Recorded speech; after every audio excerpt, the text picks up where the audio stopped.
Yo, what is up, everybody? It's Sean here today. And damn, Rudy Gay has been traded to the Toronto Raptors, and this is pretty surprising. It might not be as surprising as everybody, saying, they are trading him, and they're not really getting that much back. They're getting Memphis is getting all right. These are the people. These are all the people in the trade. Let me just start off with that. Rudy Gay, he's been traded to Toronto. Ed Davis, Tayshaun Prince, and Austin Daye, they are going to Memphis. And Jose Calderon is going to Detroit.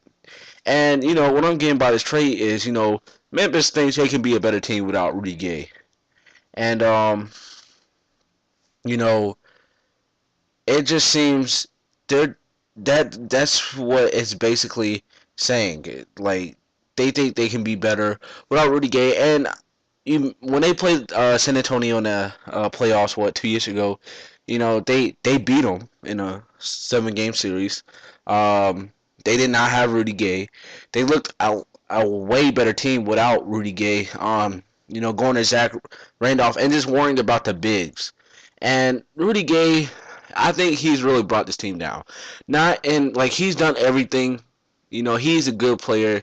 You never see him in the media, but he just doesn't fit this team.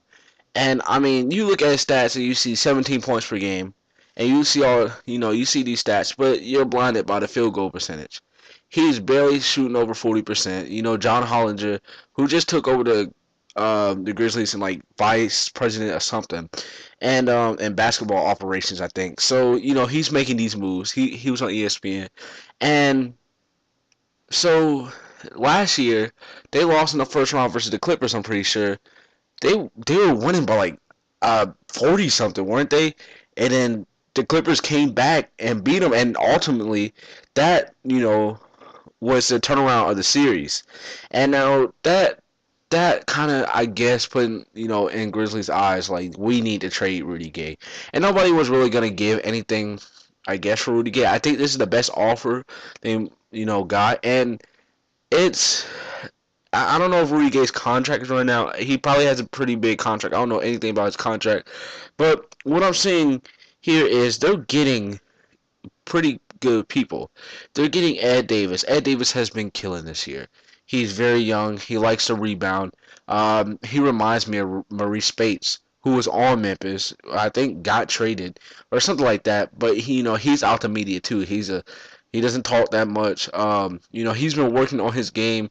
I know he's been working on that mid-range jumper. He's young too, so he can also be developed into that system. And behind Zach Randolph and Marcus Saul, he can learn some. Tayshaun Prince, wherever he goes, he's gonna play hard. And he's gonna play that defense. He's gonna give you a couple of 3 pointers, and he's long. Tayshaun Prince is just he might. I'm I'm guessing he'll start at the three. Um, Memphis, they have some other players, I think that can step up and play. They're a very quality team. And I see why they made this move, because Zach Randolph and Marcus All have just been absolutely beasts together, and you want to feed the inside, you want to make room for other players, clear up some cap. I think Tayshaun, I don't know what happened. I thought he re-signed this year with Detroit. I'm not sure, but and then let's talk about Detroit. They're getting Jose Calderon. This is the only piece they're getting. So what they already have Brandon Knight and Rodney Stuckey. They don't really have a backup point guard. I can't even think of their backup point guard. Um, so I'm thinking, this is a pretty good, trade for them. Jose Calderon, he can hit the outside jumper and he's a good passer. He's actually been doing pretty good. He's an undrafted guy. He's a European player, and he'll be good with Drummond and Greg Monroe. And it seems like that's what basically this GM wanted out of Jose Calderon is to help Brandon Knight and to help Greg Monroe and Drummond as big men, as they're very young, to set them up, because Drummond's not really you give it to him and then you watch him do it. He's more of a, I'm gonna get positioned down low and you throw it up to me and I'm gonna have some fireworks. But This is a very good move for I think all three teams. I think it'll help everybody. Um, the Grizzlies, like I said, with Austin Daye, I think that was just um, a tax, not a tax, but like a cap guy, somebody that, fills that spot. But he's also a very young player, who can shoot the lights out. We've actually been killing this year. And you know, he what he played. We played the Hawk. They played the Hawks, and he was killing the Hawks. He had like 20. I remember he hit like the game time three or something like that to go to second overtime. And he's. I think Austin Daye's a little bit underrated. I think he needs to go to a system where he could play. I think he'll be a great role player.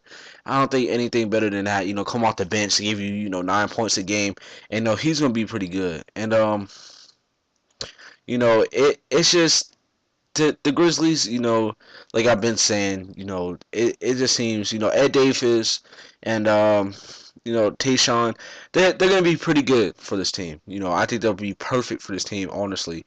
And I'm kind of glad Rudy Gay was out of there. And I haven't even talked about Toronto. Let me just talk about Toronto. Look at this team now. They got Kyle Lowry, who I thought personally was going to get traded. They have DeMar DeRozan, who's been doing good this year. Terrence Ross, who has proven to the Raptors that he's going to be a guy to stick around. And now they have Rudy Gay. So the big man, they do have Barg, and they should move him. Barg should he's the anti MVP. And I got that from a lot of people. A lot of people have said that, so I did not come up with that. They have Jonas Valanciunas, who's a great player. Oh man, he's a great rookie. And this is just this is great for Toronto because hopefully they can keep these players though. That's one thing. And I'm not really sure where you know how it's all gonna work. But it seems like, Toronto's gonna make it work. And back to, with the Grizzlies, they do have Darrell Arthur. I'm not even sure if he's playing this year. I know he got injured last season. But Memphis is one of the best teams in the West. I think they're like third or fourth. And they do have Darrell Arthur, who might not be playing as well. So, they do have Ed Davis now. They don't really have a backup center. That's one thing I'm seeing. And so they might be able to move Ed Davis at center, who's a pretty long guy. And with Tayshaun, they don't really have a small forward behind Rudy Gay. They do have Tony Allen, a great defender. They have Tony Roten, a great rookie point guard. I think he's been getting some quality minutes. They have Mike Conley, who's very underrated. So I think Tayshaun Prince is gonna fit perfect. He doesn't demand the ball, and Lionel Hollins, he'll get these guys to play. But thank you guys for watching this video. It's just a really quick commentary about the news, but peace out, everybody. Thank you for watching.